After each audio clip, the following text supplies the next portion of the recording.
Olá, meu nome é Duda Correia, eu tenho 26 anos, eu sou cearense e atualmente moro no Rio de Janeiro. Nossa, eu já passei por muita coisa nesses 2 anos e meio. Desocupação, mudar de lugar, de casa, entendeu? Digamos que eu já tô super adaptada, bem acostumada com tudo, sabe? Eu fui filha adotiva, eu fui criada por um casal de idosos.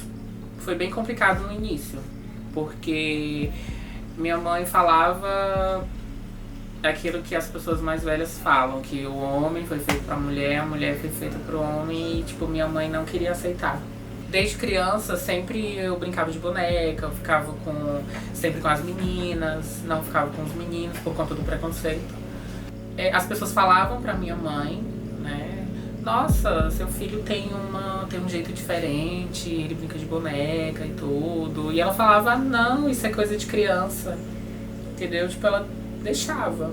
Só que, tipo, era uma coisa que ela já sabia, mas ela não queria acreditar. Até que saiu da minha boca. Eu dei um exemplo, né, de um dos filhos dela, que eu não ia dar pra ela uma família de homem, mulher e filhos. E ela se tocou. Entendeu? Eu não sou que nem o meu irmão, não sou que nem o seu filho. E ela, eu não tô acreditando, e começou a passar mal, aquela coisa toda, e não queria aceitar de maneira nenhuma. Ela não queria nem olhar pra mim, ela não me queria por perto. E aquilo me doeu muito. Foram 3 meses dessa forma, mas parece que foram 3 anos, sabe? E eu fiquei mais surpresa porque a minha mãe, ela foi muito presente, né? Em tudo que eu fazia, na escola, tudo. E já o meu pai era mais rígido, eu não tinha a afinidade que eu tinha com a minha mãe, como eu não tinha com ele. E eu não tive a rejeição dele. Eu tive a rejeição dela, que era mais próxima a mim, e eu tive o total apoio dele. Depois eu até descobri que ele falava para as outras pessoas, né, porque como era uma cidade pequena, todo mundo já sabia que eu tinha me assumido, né. E aonde ele chegava, ele falava para as outras pessoas que não se importava se eu gostava de homem ou de mulher. O que importava é que eu era filha dele.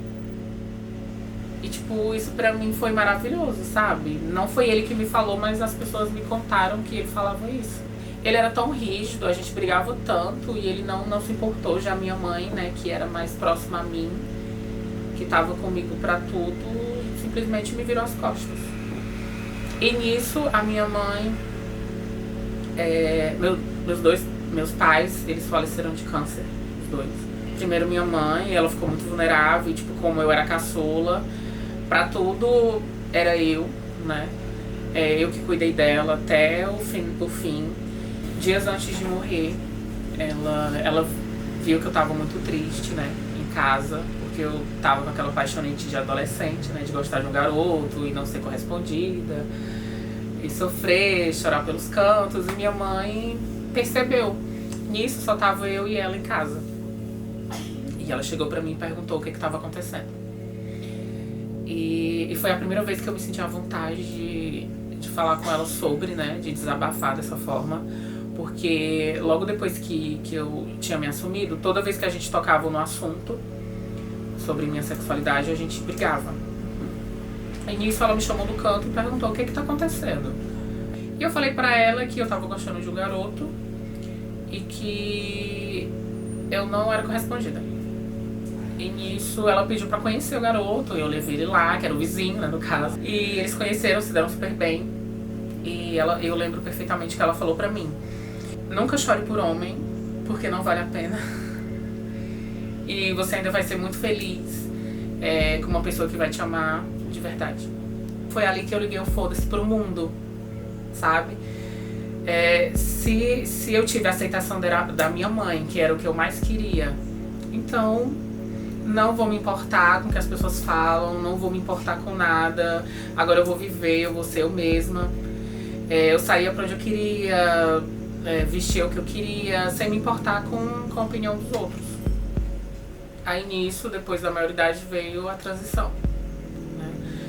Comecei a tomar hormônio, deixei o cabelo crescer. Inclusive o meu nome Duda veio disso, que quando eu era criança, minha mãe me chamava de Duda. E eu trouxe pra minha vida e hoje eu sou adulta. Eu sempre tive aquela vontade de, tipo, namorar e levar em casa e apresentar pros pais pra ter aquele convívio. Infelizmente eu não. Só que nessa conversa, antes dela falecer, ela falou pra mim que o medo dela era de me deixar, porque ela sabia do mal que as pessoas iam me fazer. Inclusive a minha própria família. Se ela tivesse viva, eu não estaria aqui. Eu não queria vir pro Rio. Eu não queria sair da minha cidade, sabe?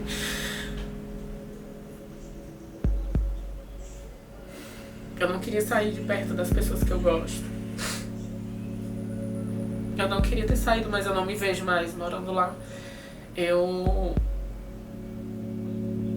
me vejo indo passear, encontrar com os amigos que eu deixei lá. O meu melhor amigo de quase 10 anos, ele mora lá e ele nunca me abandonou.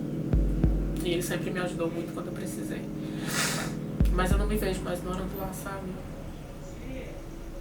Depois que meus pais faleceram, eu fui lá e foi muito doloroso pra mim ver a casinha que eu morava. Praticamente não existe mais, sabe? O nome dela era Adalgisa. Nossa, eu lembro perfeitamente dela.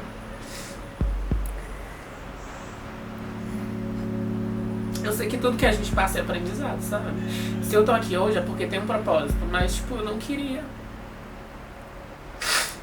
Eu nunca tinha convivido com pessoas LGBTs e pra mim tá sendo muito bom, sabe? Até pra minha, sei lá, meu autoconhecimento, minha transição também. Eu conquistei muitas coisas estando aqui. E eu sei que isso tem um propósito, mas eu não queria. Eu não queria ter vindo pro Rio, eu não queria ter passado por tudo que eu passei pra estar aqui. Eu não desejo a ninguém. Pra mim foi tudo muito novo, foi traumatizante. Eu já tive muita vontade de jogar tudo pro alto e desistir, sabe? Só que eu prometi pra minha mãe que eu ia viver por ela. E quando ela falou pra mim que tinha medo do mal que as pessoas iam me fazer, eu prometi pra ela que eu ia ficar bem. E eu tô me virando sozinha esse tempo todo, sabe? Eu ainda não soltei a mão dela 100%. Eu sei disso. Muita coisa mudou. Eu consegui passar por muita coisa, mas o cuidado dela ainda me faz muita falta.